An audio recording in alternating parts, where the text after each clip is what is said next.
Friends, welcome back to our channel. నా పేరు Lowe Kumar. నేను ఈ ఛానల్ని 2023 నుంచి రన్ చేస్తున్నాను. నేను మీకోసం ఒక మంచి అప్డేట్తో వచ్చాను.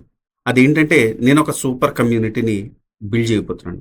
మీలాంటి వారు సోషల్ మీడియా యూజ్ చేసుకొని మనీ ఎలా ఎర్న్ చేయాలి, అలాగే ఏఐ ఉపయోగించుకొని వేరే డిజిటల్ ప్రొడక్ట్స్ ఎలా క్రియేట్ చేసుకోవాలి అని నేర్చుకునే ప్లాట్ఫామే ఇది. ఈ కమ్యూనిటీలో content creation, automation, monetization, passive income గురించి నేను కొన్ని టిప్స్ అండ్ ట్రిక్స్ యూజ్ చేసుకొని చెప్పబోతాను. సో ఎవరికైనా ఇంట్రెస్ట్ ఉంటే డిస్క్రిప్షన్లో ఉన్న నా వాట్సాప్ గ్రూప్ లింక్ మీద క్లిక్ చేసుకొని నా వాట్సాప్ గ్రూప్లో జాయిన్ అవ్వండి. So upcoming events and Zoom sessions అన్నది నేను అందరూ అప్డేట్ చేస్తాను. Hi friends, welcome back to Mahabharata series episode number 167. ఇప్పటి వరకు జరిగిన కథ ఏంటంటే, ద్రోణుడు కౌరవులకి సర్వ సైన్యాధ్యక్షుడిగా నియమితమయ్యాడు. అందులో భాగంగా దుర్యోధనుని నీకేం వరం కావాలో కోరుకో అంటాడు. కానీ దుర్యోధనుడు నాకు ధర్మరాజుని ప్రాణాలతో అప్పగించండి అని కోరుకుంటాడు. కానీ ధర్మరాజుని ప్రాణాలతో అప్పగించాలంటే అర్జునుడు పక్కనుండగా అది సాధ్యం కాదని చెప్తాడు ద్రోణుడు. అందులో భాగంగా సంపక్తులు అర్జునుడిని పక్కకు తీసుకెళ్ళి అతనితో వేరుగా యుద్ధం చేస్తుంటారు. అందులో సంపక్తులను, వాటి సైన్యాన్ని, నారాయణ సేనని అర్జునుడు తుత్తునీయలు చేస్తున్నాడు. అర్జునుడు లేని సమయంలో ద్రోణుడు ధర్మరాజుని ప్రాణాలతో పట్టుకోవాలనుకుంటున్నాడు. ఎలా పట్టుకున్నాడు, అసలు పట్టుకున్నాడా లేదా అని తెలుసుకోవాలనుకుంటే ఈ వీడియోని స్కిప్ చేయకుండా లాస్ట్ వరకు చూడండి. ద్రోణుడు ఎలాగైనా ధర్మరాజును పట్టుకొనవలనని తలంపుతో పాండవ సైన్యంను తరిమి కొడుతున్నాడు. ధర్మరాజుని రథమును సమీపించవలనని ప్రయత్నిస్తున్నాడు. దుర్యోధనుడు దుర్ముఖుడు దుశ్శనుడితో తలపడ్డాడు. ద్రోణుడి దాటికి పాండవ బలాలు వెనక్కు తగ్గాయి. ఇది చూసిన ధర్మజుడు తన బలములను ప్రోత్సహిస్తూ యుద్ధోన్ముఖులను చేస్తున్నాడు. ద్రోణుడి చేతిలో వేలకు వేల సైనికులు వీరస్వర్గం అలంకరిస్తున్నారు. రక్తం ఏరులై పారుతుంది. ముందుకు దూకుతున్న రథచక్రముల కింద పడి ఎంతోమంది సైనికులు మరణిస్తున్నారు. మదించిన ఏనుగులు తమకు అడ్డం వచ్చిన సైనికులను తమ తొండములతో ఎత్తి నేలకేసి బాదుతున్నాయి. వాటి కాళ్ల కింద పడి ఎంతోమంది చనిపోతున్నారు. యుద్ధభూమి అంతా అతి భయంకరంగా తయారయ్యింది. ద్రోణుడు తన సైన్యముతో కలిసి ధర్మరాజు మీదకు వెళ్ళాడు. ధర్మరాజుకు రక్షణగా ఉంచిన సత్యజిత్తు ద్రోణుడిని ఎదుర్కొన్నాడు. ద్రోణుడు సత్యజిత్తుడు విల్లును విరిచాడు. సత్యజిత్తు వేరే విల్లు తీసుకున్నాడు. అతి క్రూరమైన 30 బల్లబాణములతో ద్రోణుడి మీదకి ప్రయోగించాడు. ఆ సమయంలో మరొక పాంచాల రాకుమారుడు వృతకుడు సత్యజిత్తుతో కలిసి 60 బాణములు ద్రోణుడి మీద సంధించాడు. అది చూసిన పాండవ బలములు హర్షధ్వానాలు చేశాయి. ద్రోణుడికి పట్టరాని కోపం వచ్చింది. సత్యజిత్తును వృక్కుని తన బాణ పరంపరతో ముంచెత్తాడు. వాటిని వెరవకుండా సత్యజిత్తు, వృక్కుడు ద్రోణుడి సారథిని హయములను కేతములను కొట్టారు. ద్రోణుడు సత్యజిత్తు శరీరం మీద 10 నాచారములు ప్రయోగించాడు. అతని విల్లు విరిచాడు. సత్యజిత్తు మరో విల్లు తీసుకున్నాడు. ద్రోణుడి శరీరం మీద సలీముఖలములు నాటాడు. ద్రోణుడు సత్యజిత్తు ధనస్సు విరిచాడు. వృకుని తల తెగ నరికాడు. అతని రథమును, హైములను, సారథిని చంపాడు. సత్యజిత్తు మరొక ధనస్సు తీసుకుని ద్రోణుడి మీద సరవర్షం కురిపించాడు. ద్రోణుడు మరల సత్యజిత్తు ధనస్సు ఖండించాడు. సత్యజిత్తు తీసుకుంటున్న ప్రతి విల్లును ఖండిస్తున్నాడు. ఒక అర్ధచంద్ర బాణంతో సత్యజిత్తు శిరస్సును ఖండించాడు. సత్యజిత్తు మరణమును చూసిన ధర్మరాజు ఆందోళన చెందాడు. అర్జునుని మాటలు గుర్తుకు తెచ్చాయి. అక్కడ ఉంటే ద్రోణుడికి పట్టుపడక తప్పదని మెల్లగా యుద్ధభూమి నుండి నిష్క్రమించాడు. ద్రోణుడు తనకు అడ్డం వచ్చిన వారందరినీ చంపుతూ ధర్మరాజు కోసం వెతుకుతున్నాడు. అంతలోనే విరాటుని తమ్ముడు సూర్యదత్తుడు ద్రోణుడిని ఎదుర్కొన్నాడు. ద్రోణుడి మీద కురుకుమ్మటములు ప్రయోగించాడు. చిరాకు పడ్డ ద్రోణుడు ఒకే ఒక బాణంతో సూర్యదత్తుడి శిరమును ఖండించాడు. అది చూసిన విరాటుని సేనలు పారిపోయాయి. ద్రోణుడి పరాక్రమానికి అడ్డు లేకపోయింది. అతన్ని ఎదిరించి నిలిచే వీరుడే లేకుండా పోయాడు. ఆ రోజు ఎలాగైనా ధర్మరాజుని పట్టుకొని తన ప్రతిజ్ఞ నెరవేర్చుకోవాలని దృఢ సంకల్పంతో ఉన్నాడు ద్రోణుడు. అప్పుడు యుధామ్యుడు, ఉత్తమౌజుడు, వధుసుదానుడు, శిఖండి మూకుమ్ముడిగా ద్రోణుడిని ఎదుర్కొన్నారు. ఒక్కొక్కరు 5 బాణములతో ద్రోణుడి మీద ప్రయోగించారు. సాత్యకి 12 బాణములను, క్షత్రధర్ముడు 10 బాణములను ద్రోణుడి మీద ప్రయోగించారు. ఒక పక్క యుధిష్ఠిరుని కాపాడుతూ దుష్టద్యుమ్నుడు చేతికానుడు ద్రోణుడితో యుద్ధం చేస్తున్నారు. ఒకేసారి 300 శరములు ప్రయోగించారు. వారి అండదండలతో ధైర్యం తెచ్చుకొని ధర్మరాజు మరలా యుద్ధభూమికి ప్రవేశించాడు. ద్రోణుడి మీద 12 బాణములు ప్రయోగించాడు. యుధిష్ఠిరుని చూసిన ద్రోణుడు రెచ్చిపోయాడు. వసుదానుని శిరస్సు ఒకే ఒక బాణంతో ఖండించాడు. ఉత్తమోజుడు శిఖండి సాత్యకి మీద కర్కటములు ప్రయోగించాడు. ధర్మరాజు రథం వైపు తన రథమును పోనిచ్చాడు. అది చూసిన ధర్మజుడు మరలా యుద్ధభూమి నుండి నిష్క్రమించాడు.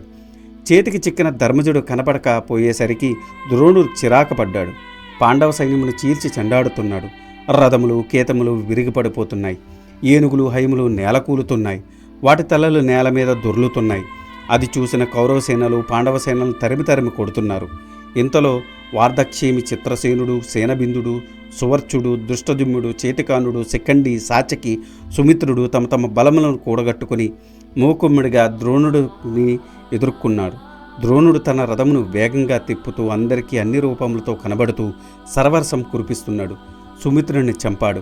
అది చూసిన కైకేయి రాజులు మత్స్యరాజులు వారి వారి సైన్యములతో ద్రోణుడి దాటికి తట్టుకోలేక పారిపోయారు. దుష్టద్యుమ్నుడు సాత్యకి సేనాబిందుడు మొదలగు ప్రముఖ రధికులు కూడా నిశ్చేస్తులై ఆశ్చర్యంతో ద్రోణుడి యుద్ధ వైఖరిని తిలకిస్తున్నారు. అది చూసిన సుయోధనుడు పట్టరాని ఆనందంతో కర్ణుడిని చూసి, కర్ణ చూచితివా, పెనుగాలికి కుప్పకూలిన వర్షము వల్లే పాండవ సైన్యములు కూలిపోతున్నాయి. ద్రోణుడు అస్త్రదాటికి ఎదురు నిలవలేక ధీరుడు పాండవ సైన్యంలో కనిపించడం లేదు కదా. అదుగో భీముడు చూడు, పాపం పక్కనే ఎవరూ లేకుండా ఒంటరిగా నిస్సహాయంగా నిలబడి ఉన్నాడు. ఈరోజు ద్రోణుడు అస్త్రదాటికి నిలవలేక రాజ్యకాంక్షను విడిచి పారిపోతున్నాడు. అప్పుడు కర్ణుడు సుయోధనుడితో ఇలా అన్నాడు, సుయోధన, పాండవులు బలమును అంత తేలిగ్గా తీసిపారేయకు. పాండవులు మహావీరులు. వారందరూ కలిసి భీముడు ముందు నిలుపుకొని ద్రోణుడి మీదకి దాడి చేయకుండా ఉంటారా? కాబట్టి మనము ప్రస్తుతము ద్రోణుడిని రక్షించుకోవాలను. మొహమాటం లేకుండా మనసులో ఉన్న మాట చెప్పాను, ఏమీ అనుకోవద్దు అని పలికాడు కర్ణుడు. కర్ణుడు ఊహ నిజం చేస్తూ ధర్మరాజు తన సేనలను ఒక్కటిగా చేర్చాడు. భీముని నకుల సహదేవులు ఒక్కచోటకి రమ్మన్నాడు. భీముని ముందు నిలవమన్నాడు. నకుల సహదేవులను అతని ఇరుపక్కల నిలవమన్నాడు. ద్రుపద మత్స్య యాదవ ప్రముఖులను చుట్టుముట్టు మోహరించాడు. సాత్యకి విరాటుడు ద్రుపడు మున్నగు మహారథులు వెనక నిలిపాడు. అందరూ ఒకేసారి ద్రోణుడి మీదకి లంఘించారు. ఆ ప్రకారం పాండవుల బలములు మేఘములు కొండము శిఖరములు ఆవరించినట్టు ద్రోణుడు చుట్టుముట్టాయి. వారి మధ్యలో ద్రోణుడి రథం కనిపించకుండా పోయింది. ద్రోణుడు పాండవుల చేతిలో హతమైనాడా అని కౌరవసేనల్లో కలవరం రేగింది. సుయోధనుడు తన సేనలను వెంటబెట్టుకుని పాండవ సేనల మీదకు విరుచుకుపడ్డాడు. సాత్యకిని కృతవర్మ, క్షత్రధర్ముని సైంధవుడు, యుయుత్సుని సుబాహుడు, నకులుని దుశ్శాసనుడు, సహదేవుని చిత్రవర్ముడు, ధర్మనందుని శల్యుడు, ద్రుపదుని బాహ్లికుడు, విరాటుని విందానవిందులు, శృతకీర్తిని వివంసితి, శృతసేనుని శాల్యుడు, శృతసోముని చిత్రసేనుడు, శతానికుని శృతవర్మ, ప్రతివింజుని అశ్వత్థామ, అభిమన్యుడిని లక్ష్మణుడు, శిఖండిని వికర్ణుడు, కుంతిభోజుని దుర్ముఖుడు, కేకేయరాజులను కర్ణుడు, కాశీరాజును జయుడు, పాండ్యరాజును జయత్సేనుడు, వార్ధక్షేమిని కృపాచార్యుడు, మణిమంతుని భూరిశ్రవుడు, ఘటోద్గచుణ్ణి అలంబసుడు రణరంగంలో ఎదుర్కొన్నారు. ఆ ప్రకారం ద్రోణుణ్ణి చంపడానికి పాండవ సేనలు ప్రయత్నించాయి. ఇరుపక్షములకు పోరు ఘోరంగా సాగింది. ఒకరి కేతనములు ఒకరు విరగ్గొట్టుకుంటున్నారు, హైములను చంపుతున్నారు, రథసారథి శిరస్సులు ఖండించుతున్నారు. రథములు విరుగుతున్నాయి, ధనస్సులు ముక్కలవుతున్నాయి, రక్తం వరదలై పారుతూ ఉంది. ఈ ప్రకారంగా ఘోర సంగ్రామం జరుగుతుండగా మధ్యాహ్నం అయింది. తన మీదకి వస్తున్న దుష్టద్యుమ్నుని ద్రోణుడు తన బాణ పరంపరతో కట్టడి చేస్తున్నాడు. ఆ సమయంలో నీ కుమారుడు సుయోధనుడు తన ఏనుగుల బలంతో భీముడిని యుద్ధంలో దిగాడు. భీమసేనుడు తన క్రూరమైన బాణములతో సుయోధనుని గజబలమును నాశనం చేస్తున్నాడు. ఇంతలో వంగదేశాధీశుడు తన ఏనుగుని ఎక్కి భీమసేనుడి మీద అస్త్రప్రయోగం చేస్తున్నాడు. భీమసేనుడు కోపించి ఒకే ఒక బాణంతో వంగదేశాధీశుడిని చంపాడు. అది చూసి వంగదేశ సైన్యము యుద్ధభూమిని విడిచి పారిపోయింది. ఆ సమయంలో భగదత్తుడు సుప్రీతకము అని తన ఏనుగును ఎక్కి పాండవ వీరులతో తలపడ్డాడు. ఈ సుప్రీతకము మొదట ఇంద్రుని వాహనము. ఇంద్రుడు దాని మీద ఎక్కి దానవులను సంహరించాడు. ఆ సుప్రీతకము భగదత్తుని తండ్రి నరకాసురుడు ఇంద్రలోకం నుండి తెచ్చాడు. నరకాసురుడు వధానంతరం అది భగదత్తుని వద్దకు చేరింది. అప్పుడు భగదత్తుడు దాని మీద ఎక్కి పాండవులతో యుద్ధం చేస్తున్నాడు. ఈ ఏనుగు దాటికి పాండవసేన చెల్లాచెదురైపోతుంది. ఆ సుప్రీతకము భీమసేనుడి మీదకు అత్యంత వేగంతో దూకింది. పాండవసేనలలో కలకలం చెలరేగింది. సుప్రీతకము భీమసేనుని చంపివేసిందా అని ఆర్తనాదాలు మినిమెట్టాయి. ఆ సమయంలో ధర్మరాజు తన సేనలను ప్రోత్సహించాడు. భీముడు క్షేమంగా ఉన్నాడు అని అరిచి చెప్పాడు. సైన్యమును యుద్ధోన్ముఖులను చేశాడు. భగదత్తుని సుప్రీతము పాండవసేనలను నుగ్గు చేస్తూ ఉంది. రథములను, హైములను, ఏనుగులను తన తొండంతో ఎత్తివేసి నేలకేసి బాదుతూ అవతలకు విసిరేస్తూ ఉంది. దాని కాళ్ళ కింద పడి వందల కొద్ది సైనికులు మరణిస్తున్నారు. అది చూసి దుశార్ణ భూపతి తన గజం మీద ఎక్కి భగదత్తుని ఎదుర్కొన్నాడు. సుప్రీతము కోపంగా దుశార్ణ భూపతి ఎక్కిన ఏనుగును కింద పడేసింది. దాని మీద ఉన్న దుశార్ణ భూపతి కూడా కిందకి పడ్డాడు. భగదత్తుడు 7 తోమరములతో అతన్ని చంపాడు. పాండవ బలములో భయాందోళన మొదలయ్యాయి. ఇంతలో సాత్యకి భగదత్తుడిని ఎదుర్కొన్నాడు. సుప్రీతం మీద సరవర్షం కురిపించాడు.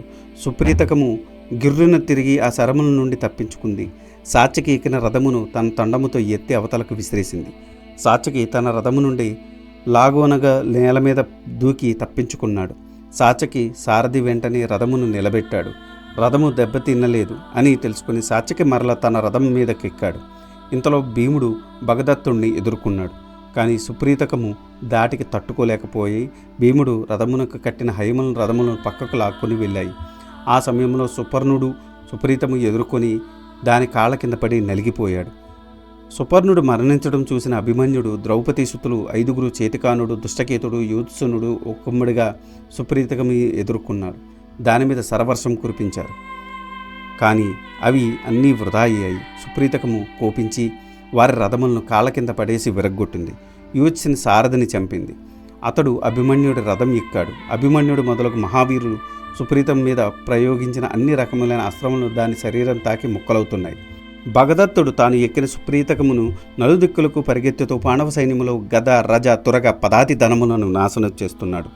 దాని ముందు ఎవరూ నిలవలేకపోతున్నారు. పాండవ సేనలు భయంతో పారిపోతున్నారు. దూరం నుండి సుప్రీతకము చేయు విధ్వంసను చూసిన అర్జునుడు కృష్ణుడితో ఇలా అన్నాడు: కృష్ణ, భగదత్తుని గజము సుప్రీతము పాండవ సేనను చెల్లాచెదురు చేయుచున్నది.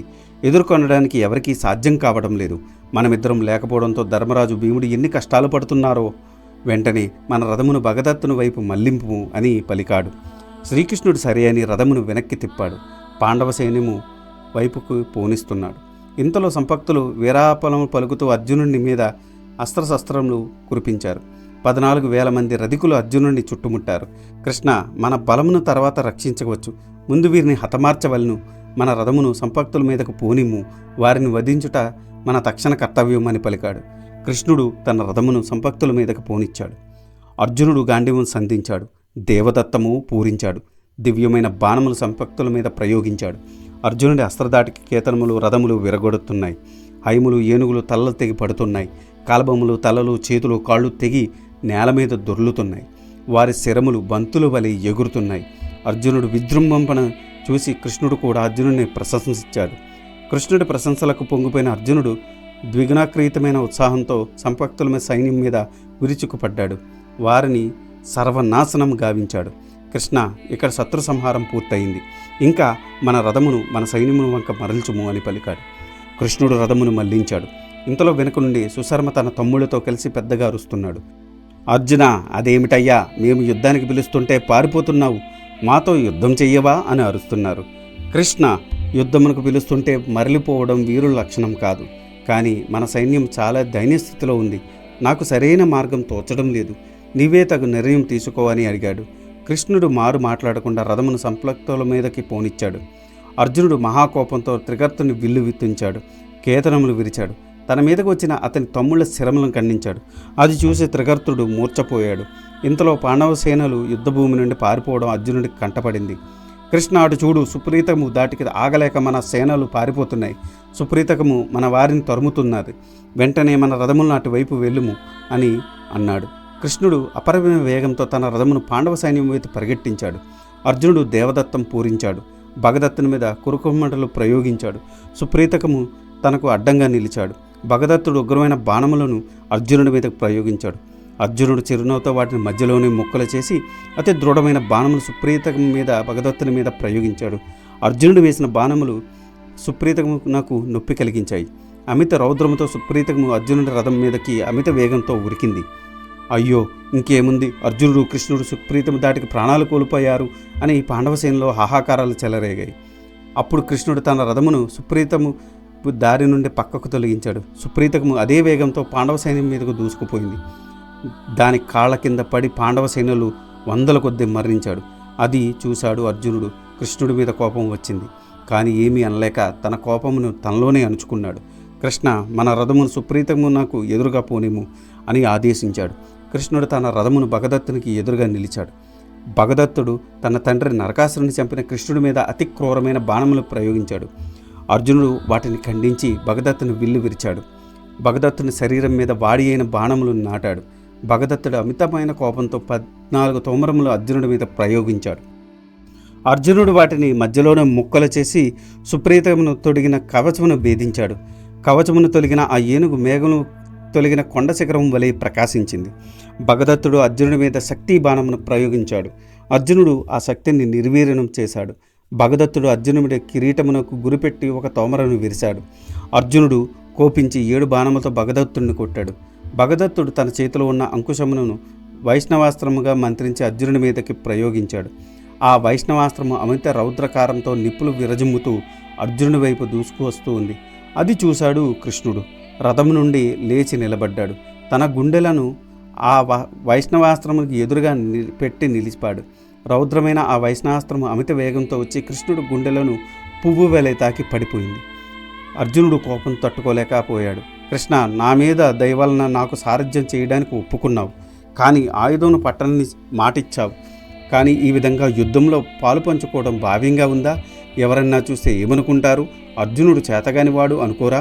సర్లే, ఇంక మాటలెందుకు, కానీ రథమును పోనిము అని నిష్ఠూరంగా మాట్లాడాడు. కృష్ణుడు అర్జునుడిని చూసి, అర్జున, రథసారథిగా నిన్ను కాపాడడం కూడా నా కర్తవ్యం. ఈ సమయంలో నీకో విషయం చెప్పాలి. పూర్వము శ్రీ మహావిష్ణువు యోగ నిద్రలో నుంచి లేచిన సమయమున భూదేవి శ్రీ మహావిష్ణువును కామించి ఆయనతో సంగమం కోరింది. మహావిష్ణువు ఆమె కోరికను మన్నించాడు. ఆమెకు వైష్ణవాస్త్రమును అనుగ్రహించాడు. వారి సంగమ ఫలితంగా నరకాసురుడు జన్మించాడు. భూదేవి వైష్ణవాస్త్రమును నరకాసురునికి ఇచ్చింది.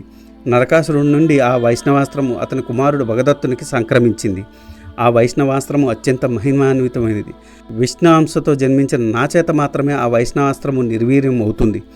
అందులకి నా గుండెలకు అడ్డుపెట్టి దానిని ఆపాను. అంతేగాని నీవు వీరుడు కావని కాదు, నీ పరాక్రమను శంకించింది కాదు. తాను ప్రయోగించిన వైష్ణవాస్త్రం వృధా అయినందుకు భగదత్తుడు నిరాశతో ఉన్నాడు. అదే సమయంలో నేను నరకాసురుణ్ణి సంహరించినట్టు భగదత్తుని నువ్వు సంహరింపుము అని అన్నాడు కృష్ణుడు. అర్జునుడు వెంటనే గాంధీవం సంధించాడు. ఒక క్రూరమైన నాచారమును సుప్రీతము కుంభస్థలమునకు గురిపెట్టి కొట్టాడు. ఆ దెబ్బకు సుప్రీతము కుంభస్థలం పగిలి కిందకు ఒరిగింది. దాని మీద ఉన్న భగదత్తుడు కింద పడ్డాడు. వెంటనే అర్జునుడు ఒక అర్ధచంద్రాకార బాణంతో భగదత్తుడు శిరస్సును ఖండించాడు. ఆ ప్రకారం భగదత్తుడు, అతని గజము సుప్రీతకము అర్జునుడి చేతిలో సంహరించబడ్డారు. ఇది ఈనాటి వీడియో. ఆ తర్వాత ఏం జరిగిందో తెలుసుకోవాలనుకుంటే మీరు నా నెక్స్ట్ వీడియో కోసం వెయిట్ చేయాల్సిందే. దానికన్నా ముందు నాదొక చిన్న రిక్వెస్ట్. నేను చేసే ఈ మహాభారత సిరీస్ వ్యాస భారతం నుండి కవిత్రయం అంటే నన్నయ్య గారు, తిక్కన గారు, ఎర్రప్రగడ గారు తెలుగులోకి అనువదించారు. అదే ఈ మహాభారతాన్ని నేను మీకు యథాతథంగా అందించాలనే సదుద్దేశంతో ఈ వీడియోలు చేస్తున్నాను. ఏ జనరేటెడ్ ఇమేజెస్తో వీడియోస్ చేయడం కొంచెం కష్టతరమైన విషయం అయినప్పటికీ మన సనాతన ధర్మంలో ఉన్న మంచిని చెప్పాలనే ఉద్దేశంతో పూర్తి కథని ఈ వీడియోలో రూపంలో అందించడం జరుగుతుంది. అందుకని మీలాంటి వారి సపోర్ట్ నాకెంతో ముఖ్యం. మీరు నన్ను సపోర్ట్ చేయాలనుకుంటే జస్ట్ మీ అభిప్రాయాన్ని కమెంట్ల రూపంలో తెలియచేస్తూ, లైక్ చేస్తూ, 10 మందికి షేర్ చేస్తూ మన ధర్మాన్ని 10 మందికి అందేలా చేయాలని కోరుకుంటున్నాను. ఈ వీడియో కనుక మీకు నచ్చితే do like, share and subscribe. Thanks for watching. జై సనాతన ధర్మం.